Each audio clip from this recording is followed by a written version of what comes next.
C'est tout ce que l'on demande, c'est tout ce que l'on demande. Un match sans polémique, un match où tu sens que les deux équipes, il y a un fossé entre les deux équipes et que ta victoire est largement méritée.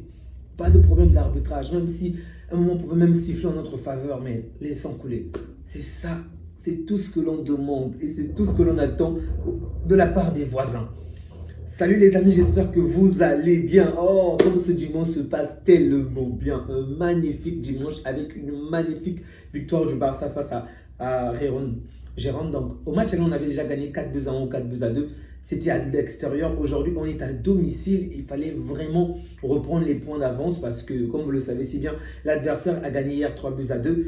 Donc, il fallait reprendre cette avance-là. Donc, on a de nouveau 3 points d'écart entre le Barça et le Real et 9 points entre le Barça et l'Atlético. On est premier, bien évidemment. Lewandowski est le meilleur buteur avec 25 buts, Mbappé 22 buts. Donc, on est sur une très bonne lancée. Il y a tellement de bonnes choses à dire par rapport à cette équipe, mais dans l'ensemble, c'était déjà très, très bon.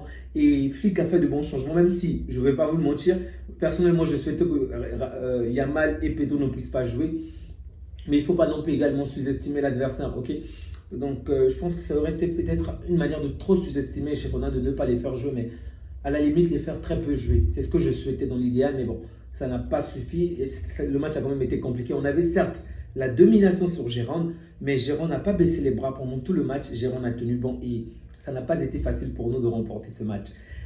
En tout cas, surtout en première période. On avait certes la domination. D'ailleurs, lorsque vous consultez les statistiques, vous remarquez qu'on est largement devant Gérone dans tous les points. Vraiment, dans tous les domaines, on est largement devant Gérone. Et pourtant, on a galéré toute la première période. Il a fallu un but contre son camp pour que l'on marque le premier but. Et ensuite, finalement, la situation va changer lorsque Gérone va marquer. C'est ça le plus fou parce que lorsque l'adversaire marque, il revient en puissance. Et on l'a vu, Gérone est revenu plus fort. Gérone est revenu avec des intentions claires. Et en très peu de temps, on a éteint le feu. En très peu de temps, on a repris l'ascendant et on a facilement gagné le match. Donc, c'était une très belle performance, une fois encore collective. Et il y a de très bonnes choses à dire par rapport à cette équipe. Et je vois de quelle manière de quelle manière le coach Hansi Flick fait du très bon travail. Ça puisse être en termes de remplacement ou par rapport à des joueurs présents. C'est vraiment très très beau. D'autres coachs auraient paniqué, auraient peut-être mis Rafinha, mais lui il a préféré garder Rafinha sur le banc. La seule épine, on va dire l'épine du pied, c'est toujours, comme je l'ai dit la dernière fois, c'est le fait de ne pas voir Ansu Fati. Ça me fait quand même mal. C'est vrai qu'il dit que Ansu Fati n'est pas prêt physiquement. J'espère que lorsqu'il reviendra, qu'il sera, je sais pas moi, aussi en forme ou qu'il ne se blessera plus parce que c'est un joueur que j'aimerais tellement voir, ok? Tu portes le maillot disque au Barça, on veut te voir. Tu nous fais penser à un certain génie, un gars qu'on n'a pas oublié, ok? Qu'on essaie de revoir à travers certains joueurs. Donc, lorsque tu portes ce maillot-là, on veut tous te voir sur le terrain, mais bon, malheureusement, le petit n'est pas encore en forme. J'espère vraiment qu'il va revenir. Chesney, il n'y a pas grand-chose à dire sur Chesney aujourd'hui, ok? Il a fait le match qu'il fallait. Gérone n'a pas existé. Je crois qu'ils ont finalement eu 2 actions tirées. Je crois 2, sauf erreur de ma part. Et un seul but. Donc, le premier tir de Gérone, c'était le premier but. Et c'était une erreur d'Araujo. Ok, une mauvaise relance d'Araujo. Araujo a fait la mauvaise passe. L'adversaire récupère. Et au moment où l'adversaire récupère, ils vont se faire la passe entre eux. Et là encore, il se positionne mal. Et du coup, c'est son bras. C'est vraiment involontairement une partie de son bras qui va couvrir l'adversaire. Au final, l'adversaire va réussir à marquer. C'était ça la première action de Gérone. Et c'était en deuxième période. Bref. Donc, ensuite, on va se réveiller de notre côté. Lewandowski va faire du Lewandowski. Il va marquer un but. Personne ne s'y attendait, ni le gardien, ni les défenseurs. Je crois même que peut-être même Lewandowski lui-même ne s'y attendait pas. Mais comme Jude Bellingham, il sait se retrouver dans des bons endroits. Il sait faire le geste qu'il faut. Et il a marqué un très beau but. Bon, ce n'est pas un but magnifique, mais ce n'était pas un but facile à faire, à mettre. Et il a fait très très beau but. Ensuite, on passe au troisième but. Le troisième but, c'est Ferran quand même, c'est Ferran. Il entre très peu de temps, il marque vraiment, il m'épate le mec, il m'épate en ce moment.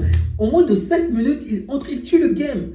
Bravo Ferran. C'était très beau, c'était très beau. Attendez, je crois que je me suis trompé avec l'ordre.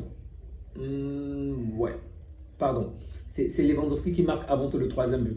Et là, ce qui réalise la passe décisive, c'est mon joueur, le maître à jouer. C'est De Jong qui rentre il n'y a pas très longtemps. En fait, on a vu la différence lorsque Gavi et Ferran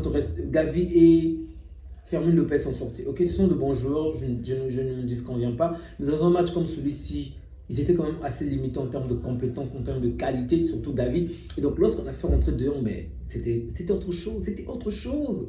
Mais De Jong est talentueux, De Jong, oh, renouveler son contrat, vraiment renouveler son contrat. Il n'ira nulle part. On entend par ici, par là que United, je ne sais pas, ou Chelsea, bref, un club s'intéresse à Koundé, mais il n'ira nulle part. Ils vont tous rester. Personne n'ira où que ce soit. Donc, je tiens à dire encore, il faut prendre avec des pincettes parce que l'adversaire n'a pas été fort offensivement, défensivement assez correct, mais offensivement, l'adversaire n'a pas été fort. Donc, il a été fort, Martinez a été fort, mais c'est l'adversaire également, le niveau de l'adversaire qui n'était pas bon. Mais il a quand même réalisé une passe décisive, ça c'est à signaler, bravo à lui. À un moment du match, il a même voulu marquer par lui-même. Je me suis dit, oh mec, tu oses aller jusque là. Il est allé juste dans la surface. Il pouvait même faire la passe, mais il a voulu vraiment finir. Très beau Martinez, très beau Koundé qui a fait du Koundé, très bon match de Koundé. Donc, sincèrement, dans l'ensemble, toute l'équipe a été bonne. Une fois encore, c'est le Barça, donc c'est notre marque de fabrique, donc c'est normal. Donc, l'équipe a été très bonne. Chesney a fait un bon match, Araujo, Martinez, tous étaient bons. Au milieu du terrain, Garcia et Pedri. Pedri de talent, donc il n'y a rien à dire. Je n'aime même plus parler de Pedri parce qu'il n'y aura que de bonnes choses en sa faveur. Ok, il est trop fort. Garcia, la qualité. Garcia ne sera jamais De Jong, ça on le sait. Mais il apporte quand même sa touche. Ok, il n'est peut-être pas là. Je parle par rapport à ce que les journalistes disaient, surtout. Je crois que c'est Da Silva. Bref, il comparait beaucoup avec d'autres joueurs. Ce n'est pas Garcia que tu vas voir faire 10 000 dribbles ou 15 000 dribbles, mais il a son impact, sa manière à lui de jouer qui apporte de la valeur ajoutée à cette équipe. Et aujourd'hui, on a vu encore, il a failli être passeur décisif et même buteur. Il manquait d'un tout petit iota pour qu'il puisse marquer, mais bon, ça n'a pas suffi. Lopez a fait un bon match, mais je pense que lui également, il faut du temps de repos parce qu'il a un peu trop joué, que ce soit avec le Barça ou ailleurs. Je pense qu'il faut un peu du temps de repos.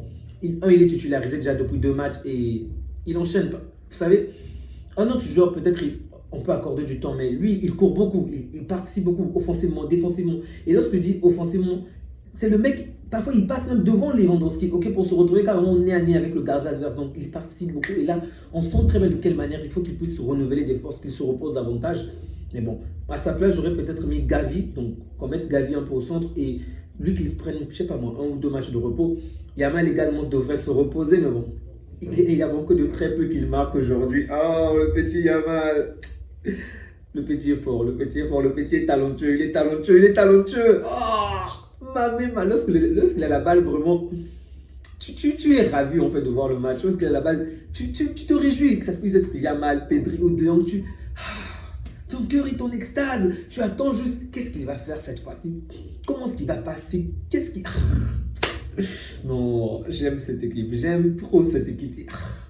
Bref, très beau match de Yamal. Ensuite, le maître à jouer, l'homme du match, Robert Lewandowski. Vraiment très beau match de Lewandowski. Pas mal de personnes ont commencé à l'enterrer par rapport au Ballon d'Or, mais comme je l'avais dit, il ne faut surtout pas l'oublier, il est toujours là dans la course. Il y a certes Rafinha qui est peut-être le mieux positionné au sein de notre équipe, mais Lewandowski n'est pas à oublier. Il est le meilleur buteur de cette Liga et il marque dans des matchs également importants. Déjà 2 matchs où on s'est remis à lui pratiquement et il a marqué. Il nous a vraiment fait du bien. Ok, ce n'est peut-être pas le genre que tu vas voir réaliser 4 ou 5 dribbles, mais lorsqu'il a la balle, il sait comment être dangereux de temps en temps.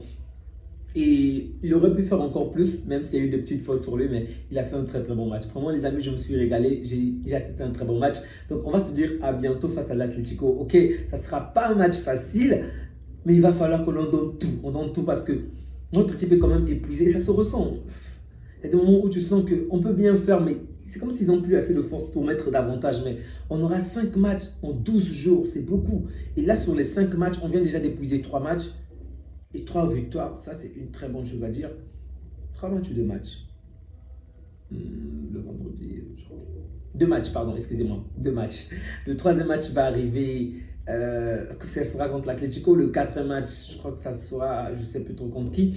Mais en tout cas, dans tous les cas, on a énormément de matchs à jouer. J'espère juste que notre équipe va récupérer rapidement pour être en forme dans les grandes rencontres. Les amis, sachez que vous pouvez me soutenir gratuitement en téléchargeant Bubblemania, en téléchargeant et en jouant à Bubblemania. C'est un jeu gratuit qui ne nécessite pas la connexion. Et bien évidemment, ça serait mieux que vous le jouiez en connexion, tout en étant connecté. Donc, si vous téléchargez le jeu à travers le lien qui se trouve en description, ça sera un immense soutien pour moi. Le jeu est gratuit, tout est gratuit, donc il est simplement réservé aux joueurs sur Android. Donc, il n'y a pas de version iPhone, il ne va pas en avoir. J'espère que ce jeu va vous plaire autant qu'il me plaît à moi. Prenez bien soin de vous et passez d'excellents moments avec vos proches et que Dieu vous garde. Ciao!